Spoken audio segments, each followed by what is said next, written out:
प्रलंबित प्रश्न मार्गी लावण्यासाठी पेठवडगाव आणि कुरुंदवाड नगरपालिकांमधील नगरसेवकांनी आज विधान परिषदेतील काँग्रेसचे गटनेते आमदार सतेज पाटील यांच्या उपस्थितीत जिल्हाधिकारी डॉक्टर विजय राठोड यांची भेट घेतली.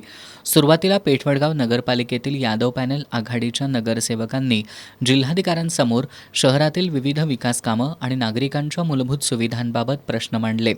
बळवंतराव हॉस्पिटलची जागा पूर्णपणे नगरपालिकेच्या नावावर हस्तांतरित करावी, तसंच हॉस्पिटलमध्ये वैद्यकीय अधिकारी उपलब्ध करून द्यावेत, सर्पदंश आणि श्वानदंशावरील लसींचा तुटवडा दूर करा, जिल्हा परिषदेकडील बंद अवस्थेतील पशुवैद्यकीय दवाखान्याची जागा नगरपालिकेकडे वर्ग करून त्या ठिकाणी मत्स्य मार्केट सुरू करण्यास परवानगी द्यावी, तांबे वसाहतीतील केदारलिंग मंदिराच्या दुसऱ्या टप्प्यातील बांधकामासाठी प्रशासकीय मान्यता द्यावी, अशा मागण्या नगरसेवकांनी केल्या.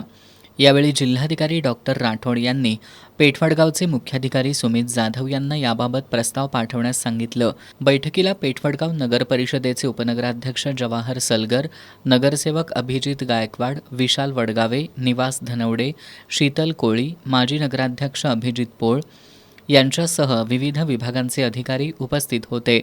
तसेच कुरुंदवाडमधील काँग्रेसचे गटनेते प्रदीप चव्हाण, तानाजी आलासे, दीपक परीट, महावीर पाटील, शब्बीर बागवान, अमोल जाधव, पप्पू पाटील, राजू आवळे आणि अन्य पदाधिकारी उपस्थित होते. यानंतर कुरुंदवाड नगर परिषदेतील काँग्रेसच्या नगरसेवकांनी जिल्हाधिकाऱ्यांसमोर प्रशासनातील अनियमिततेबाबत तक्रारी मांडल्या. नगर परिषदेच्या सभांचं इतिवृत्त आणि रेकॉर्डिंग उपलब्ध करून दिलं जात नसल्याचा आरोप करण्यात आला. तसंच गौण खनिज चोरीच्या तक्रारींवर कारवाई न होणं, निविदा प्रक्रिया न राबवता कचरा विक्री, काही कंत्राटदारांची देयकं प्रलंबित ठेवणं आणि सुधारित पाणीपुरवठा योजना रखडून ठेवणं यासह अनेक विषय उपस्थित करण्यात आले.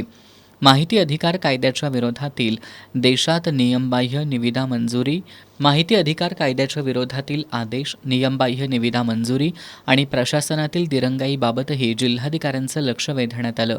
विशेष म्हणजे नगरपरिषदेच्या 5 सभा होऊनही त्यांचे अधिकृत इतिवृत्त अद्याप प्रसिद्ध करण्यात आलं नसल्याची तक्रार करण्यात आली.